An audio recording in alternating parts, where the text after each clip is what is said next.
সুন্দরবনের এক শান্ত বিকেল। নদীর ধারে জল খাচ্ছিল বনের সবচেয়ে শক্তিশালী আর বিশাল এক বাঘ, নাম তার বিক্রম। বিক্রম বনের রাজা হলেও তার একটা অদ্ভুত স্বভাব ছিল। সে কখনো বিনা কারণে শিকার করত না। ঠিক তখনই বনের আড়াল থেকে সেখানে এসে হাজির হল একটা ছোট্ট চঞ্চল হরিণ ছানা, নীলু। বাঘকে দেখেই ভয়ে নীলুর হাত পা কাঁপতে শুরু করল। সে ভাবল, আজই বুঝি তার জীবনের শেষ দিন। কিন্তু সবাইকে অবাক করে দিয়ে বিক্রম নীলুকে অভয় দিল, তার সাথে বন্ধুত্বের হাত বাড়িয়ে দিল।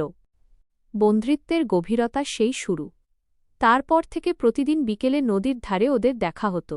বাঘ আর হরিণের এই অদ্ভুত বন্ধুত্ব দেখে বনের অন্য পশুরা আড়ালে হাসাহাসি করত। তারা বলত, বাঘের মুখে মাংসের গন্ধ লাগলে সে কি আর বন্ধু চেনে?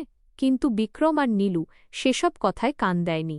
নীলু তার তীক্ষ্ণ কান আর চোখ দিয়ে বিক্রমকে শিকারীদের ফাঁদ আর গর্ত সম্পর্কে সতর্ক করত। আর বিক্রমও বনের অন্য হিংস্র পশুদের হাত থেকে নীলুকে আগলে রাখত। তারা একে অপরের পরম রক্ষক হয়ে উঠেছিল। বিপদের মুহূর্ত, কিন্তু বিপদ বলে কয়ে আসে না। একদিন দুপুরে নীলু যখন বনের এক কোণে মনের সুখে ঘাস খাচ্ছিল, হঠাৎ সে শিকারীদের পাতা একটা শক্ত জালে আটকে গেল। সে যতই ছটফট করছিল, জালটা ততই তাকে জড়িয়ে ধরছিল। দূর থেকে শিকারীদের পায়ের আওয়াজ এগিয়ে আসছিল। নীলু তখন নিরুপায় হয়ে কান্নাভেজা গলায় চিৎকার করে তার বন্ধু বিক্রমকে ডাকতে লাগল।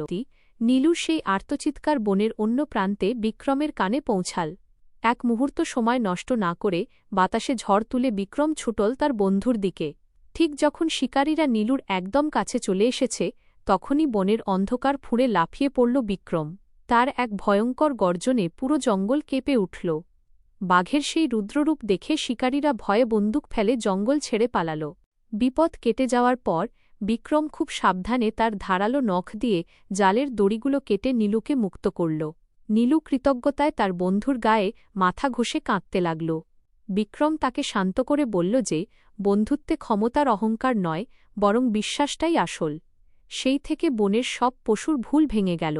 তারা বুঝল, সত্যিকারের ভালোবাসা আর বিশ্বাস যে কোনো হিংস্রতাকেও জয় করতে পারে।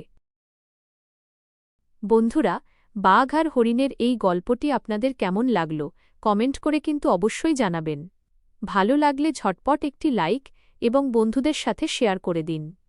আর প্রতিদিন এমন নতুন নতুন গল্পের রাজ্যে হারিয়ে যেতে আমাদের চ্যানেলটি সাবস্ক্রাইব করতে একদম ভুলবেন না। দেখা হচ্ছে আগামী পর্বে নতুন কোনো গল্পের সাথে। ধন্যবাদ।